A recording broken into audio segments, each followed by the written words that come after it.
শ্রেণীর মানুষদেরকে আল্লাহ সুবহানাহু ওয়া তাআলা আরশে আজিমে নিচে উঠায়। রাসূল সাল্লাল্লাহু আলাইহি ওয়াসাল্লামের হাদিসে সহিহ বুখারী বর্ণনা عن أبي هريرة رضي الله عنه عن النبي صلى الله عليه وسلم قال: سبعة يظلهم الله في ظله يوم لا ظل إلا ظله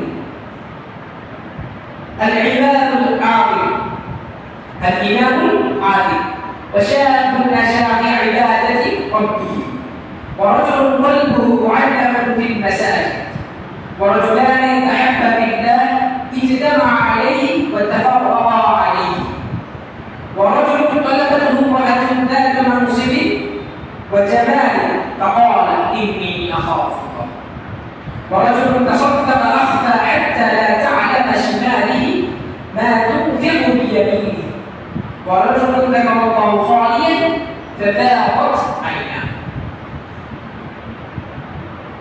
Rasul Abu Hurairah radhiyallahu ta'ala anhu থেকে বর্ণিত রাসূল সাল্লাল্লাহু আলাইহি ওয়াসাল্লাম হাদিস সাল্লাল্লাহু আলাইহি ওয়াসাল্লাম বলেছেন যে সাত শ্রেণীর মানুষ আল্লাহ সুবহানাহু ওয়া তাআলা কিয়ামত দিবসে তার আরশে আজিমের নিচে ছায়া দেবে। সেদিন যেদিন তার ছায়া ব্যতীত আর কোনো ছায়া থাকবে না।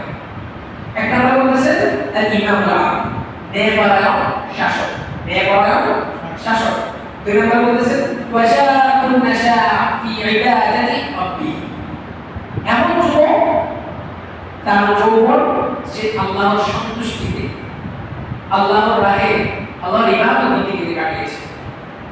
তিন নম্বর বলেছে ওয়ারাজুল কলবুহু মুআল্লাকুন ফিল মাসাজিদ, এমন ব্যক্তি যার অন্তরটা মসজিদের সাথে মুআল্লাক থাকতো, ঝুলন্ত থাকতো। তিন নম্বর বলেছে ওয়ারাজুলান তাহাব্বা ফিল্লাহ ইজতামাআ আলাইহি ওয়া তাফাররাকা আলাইহি, এমন ব্যক্তি যারা পরস্পরকে দুনিয়াবি কোনো শর্ত না আল্লাহর জন্য ভালোবাসতো এবং তাদের যদি কোনো বিচ্ছেদ হইত, তাদের সাথে যদি মনোমালিন্যতা হইত বা তারা এই অন্যের সাথে আর কথা বলবে না, এরকম যদি কোনো কারণ থাকতো সেটাও ভালোবাসতো আল্লাহর জন্য, বিচ্ছেদ হতো কার জন্য? আল্লাহ। তারপর বলছে ওয়ারাজুলুন ক্বালাতুহু ওয়ালাতুন যাতু মানসিবি ওয়া জালালিন ফাকালা ইন্নী আখাফ।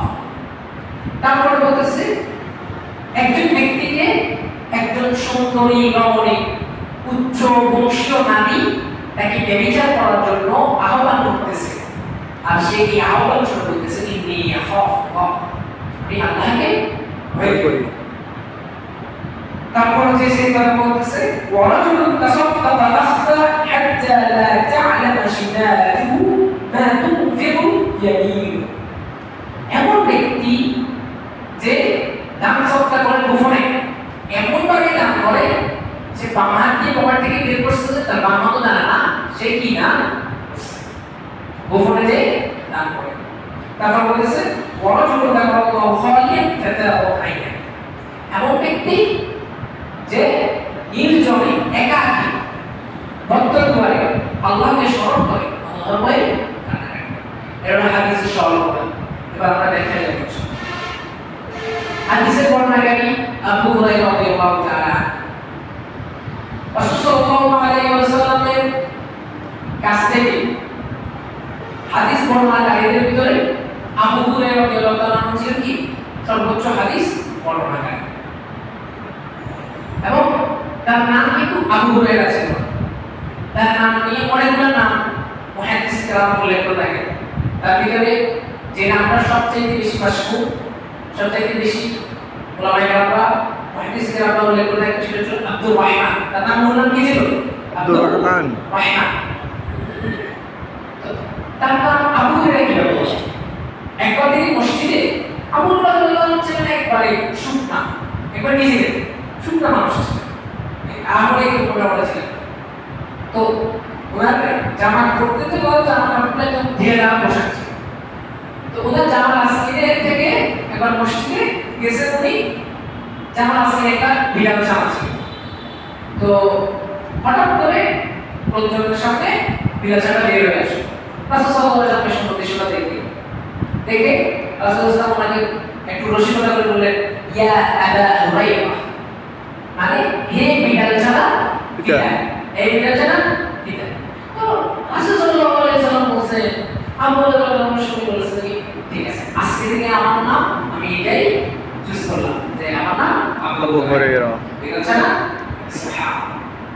সাহাবায়ে কেরাম দেখছেন রাসূল সাল্লাল্লাহু আলাইহি ওয়াসাল্লামের মহব্বত কি করে তাদের মহব্বত ছিল, রাসূল সাল্লাল্লাহু বলেছেন শেষ, ওনার পেটেই ওনার নাম হিসেবে কি করছেন পছন্দ করে দিয়েছেন।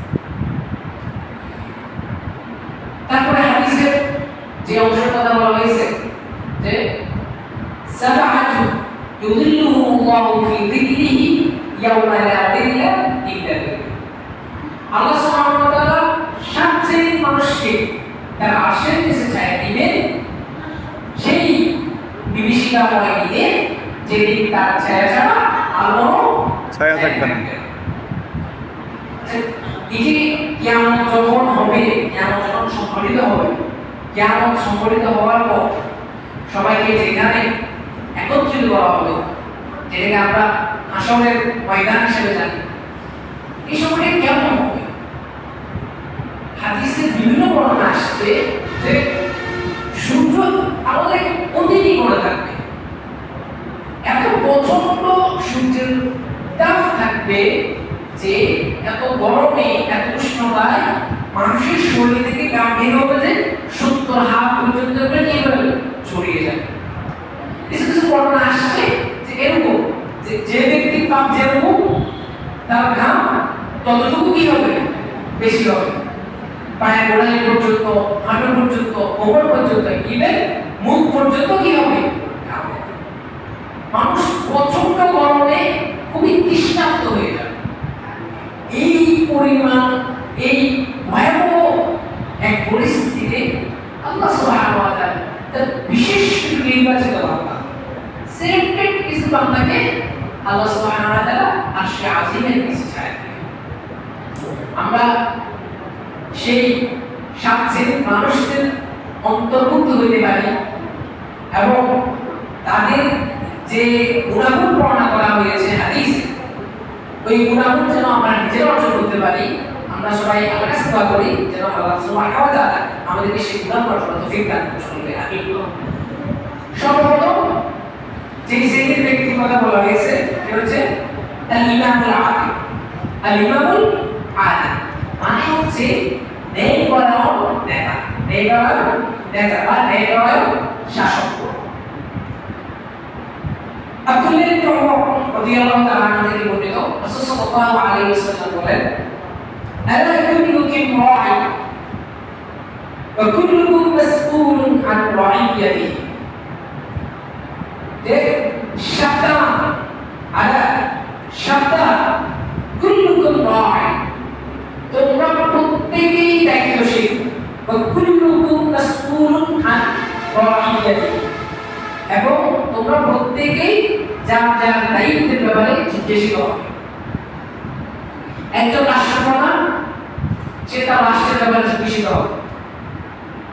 একজন পিতা, সে তার সন্তানাদি পরিবারের জন্য সে কি হবে, জিজ্ঞাসিত হবে। একজন স্বামী তার স্ত্রী, তার ছেলে সন্তান, এদের ব্যাপারে জিজ্ঞাসিত হবে। অর্থাৎ যে যে দায়িত্বে আছে, সবাইকে কিন্তু দায়িত্ব দিয়ে পাঠাইছে, যে যে দায়িত্বে আছে তার দায়িত্বের পুঙ্খানুপুঙ্খ হিসাব সম্পর্কে তাকে জিজ্ঞাসিত করা হবে। কিন্তু দেখেন আজকে আমরা মুসলিমরা আমাদের কি পরিমাণ অধঃপতন, আমরা আমাদের ভুলে গেছি আমাদের একটা সোনালী অতীত ছিল, যেখানে আমাদের একটা কি ছিল, খেলাফত ব্যবস্থা ছিল, খলিফা ছিল। একজন মুসলিম শুধুমাত্র এক কাজ করবে, আখিরাতে গিয়ে শান্তিতে থাকবে, জান্নাতে যাবে, এতটুকুর ভিতরে সীমাবদ্ধ না। আল্লাহ সুবহানাহু ওয়া তাআলা আমাদেরকে পাঠিয়েছেন দুনিয়াতেও যাতে আমরা সুখে শান্তিতে থাকতে পারি। এটার জন্য তিনি আমাদের পদ্ধতি বলে দিয়েছেন, নিয়মকানুন বলে দিয়েছেন। যেটা কি, সেটা হচ্ছে আল্লাহর এই জমিনে, আল্লাহর এই জমিনে আল্লাহর দ্বীন প্রতিষ্ঠা করা, খেলাফত কায়েম করা। আমরা সেই সাহাবায়ে কেরামদের যুগ থেকে দেখি রাসূল সাল্লাল্লাহু আলাইহি ওয়াসাল্লাম কিসের জন্য নিজের বুকে তাজা রক্ত ঝরেছেন? তাইফের ময়দান থেকে ওনার পিছনে যে কুকুরগুলো লেলিয়ে দিয়েছিল, কি কারণে? ওনার রক্তগুলা, ওনার ঘাম ঝরা পরিশ্রমগুলা ওখানে ঝরছে শুধুমাত্র একটাই কারণ, যে উনি দ্বীনের দাওয়াত দিয়েছেন।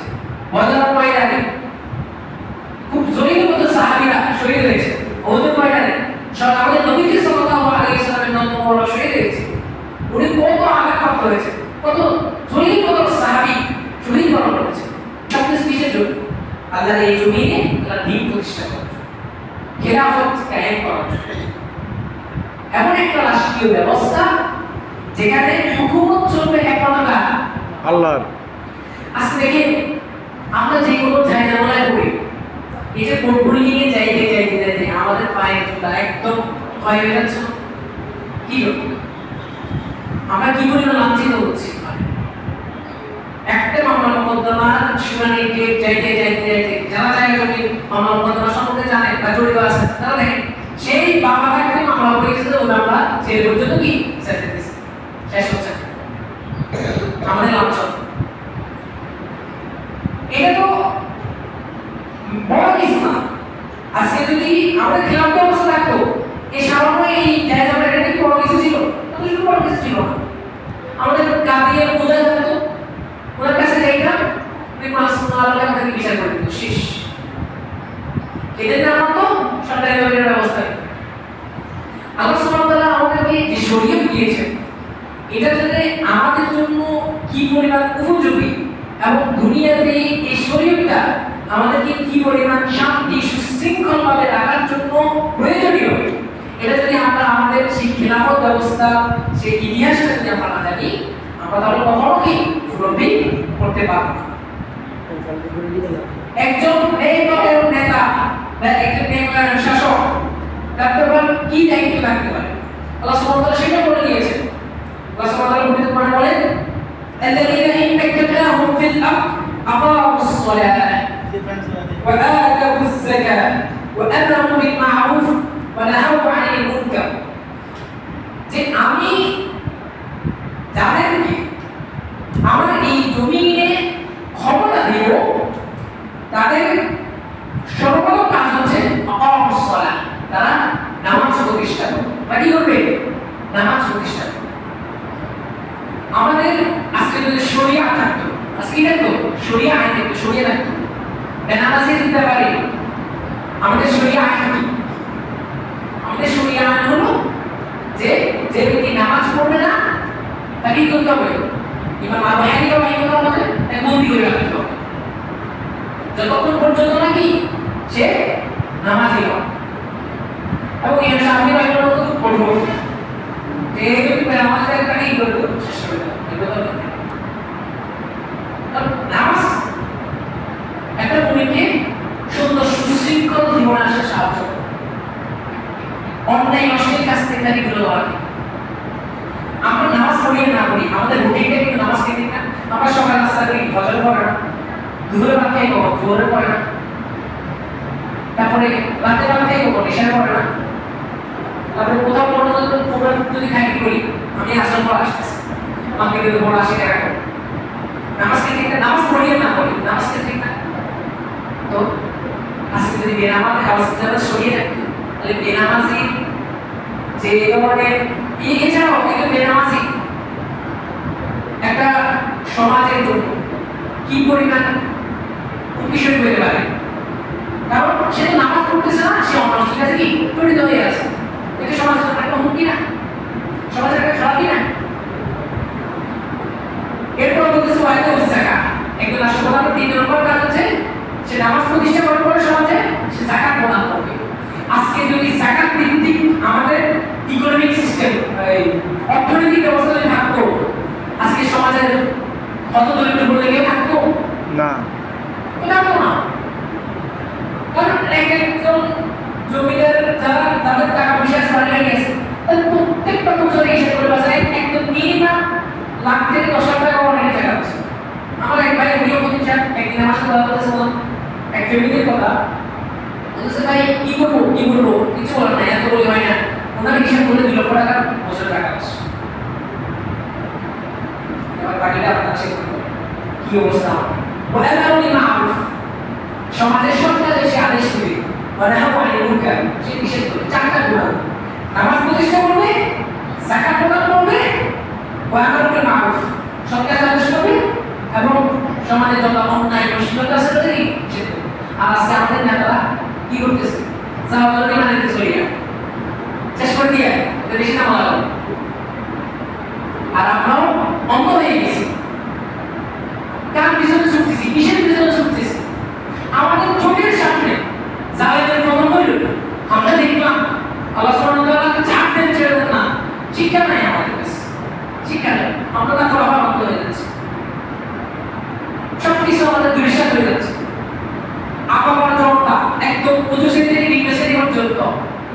একটা জামাতকে উদ্ধার করার জন্য কি পরিমাণে স্ট্রাগল করছেন, কি পরিমাণ আন্দোলন সংগ্রাম করছেন, এগুলো আমরা চোখে দেখিও অঙ্ক হয়ে গেছে।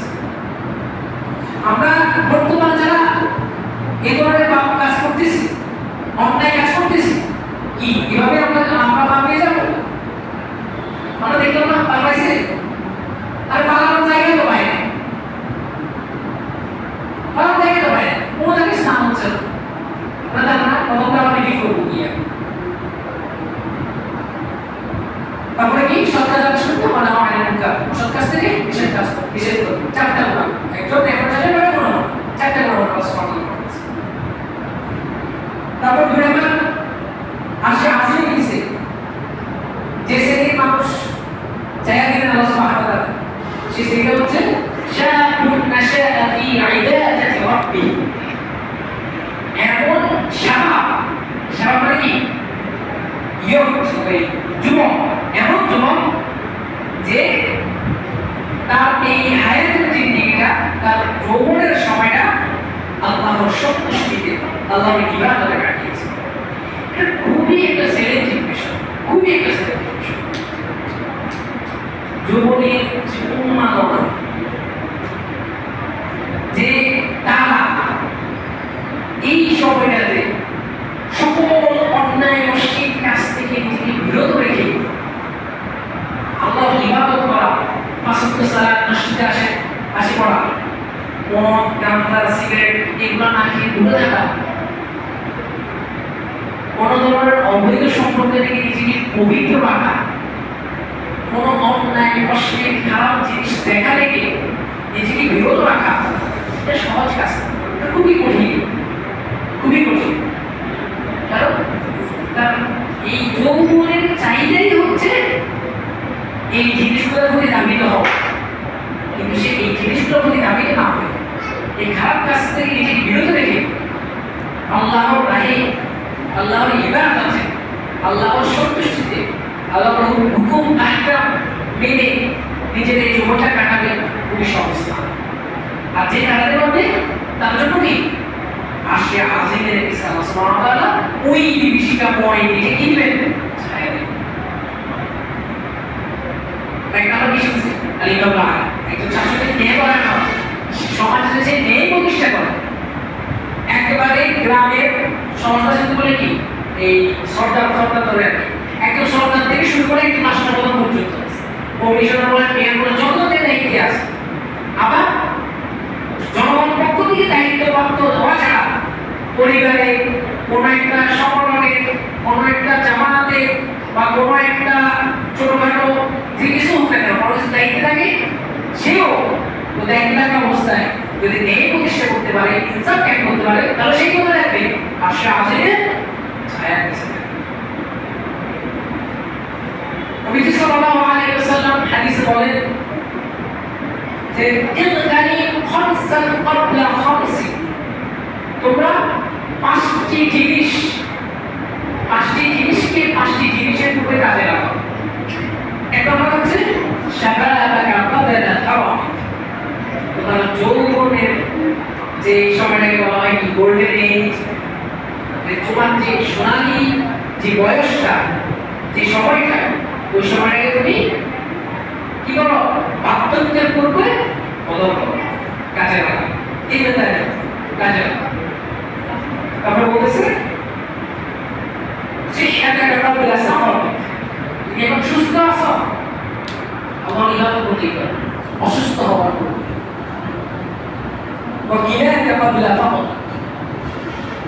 এবং তোমার ধনাত্মতা থাকা অবস্থায় দরিদ্র হওয়ার পূর্বে বেশি বেশি কি করো, দান সাদকা করো।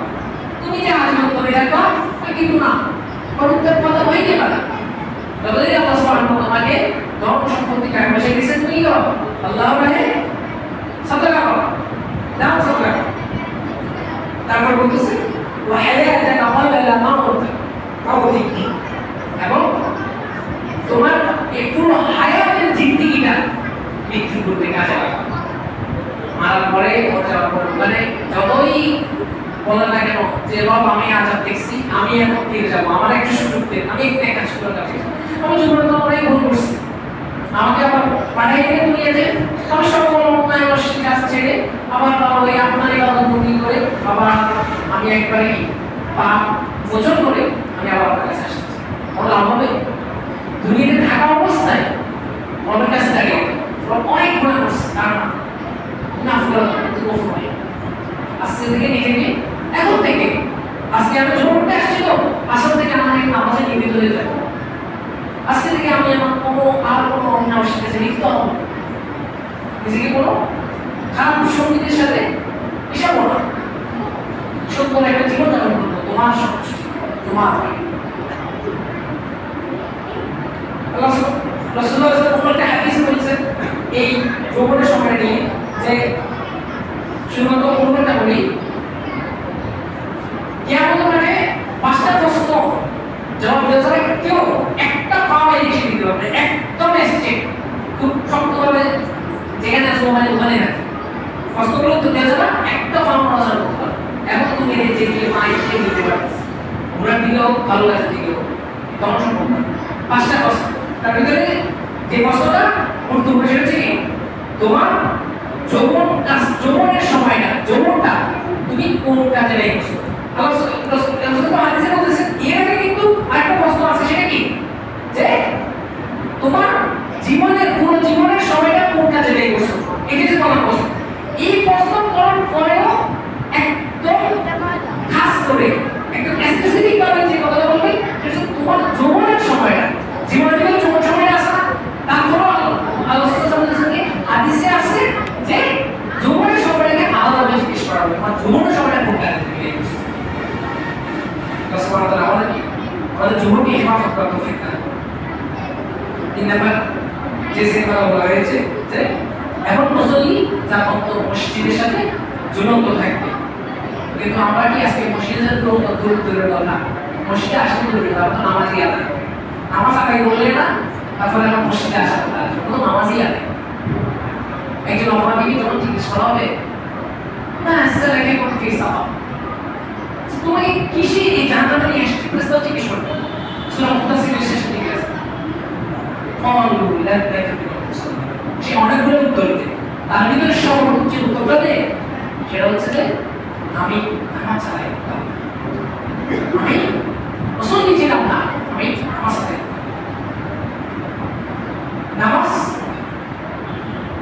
নামাজ তো ফরজ, এরপরে কোনো শরঈ ওযু ছাড়া জামাত নেই নামাজ পড়া ওয়াজিব, তওবা করা না, জামাতে নামাজ পড়া কি ওয়াজিব, যদি কোনো শরীর ওযু থাকে। আরো 4 শ্রেণীর কথা আছে এবং 3 নাম্বার শ্রেণীর আরো কথা আছে, আল্লাহ যদি কোনো জুমাইতে তৌফিক দান করে সম্পূর্ণ শেষ করবে ইনশাআল্লাহ। হাদিস যা কিছু বললাম আল্লাহ সুবহানাহু ওয়া তাআলা শুননেওয়ালা এবং বলনেওয়ালা সবাইকে আমল করার তৌফিক দান করুন, সকলে বলি আমিন। ওয়া মা আলাইকা ইল্লাল বালাগ। আসসালামু আলাইকুম ওয়া রাহমাতুল্লাহি ওয়া বারাকাতুহু।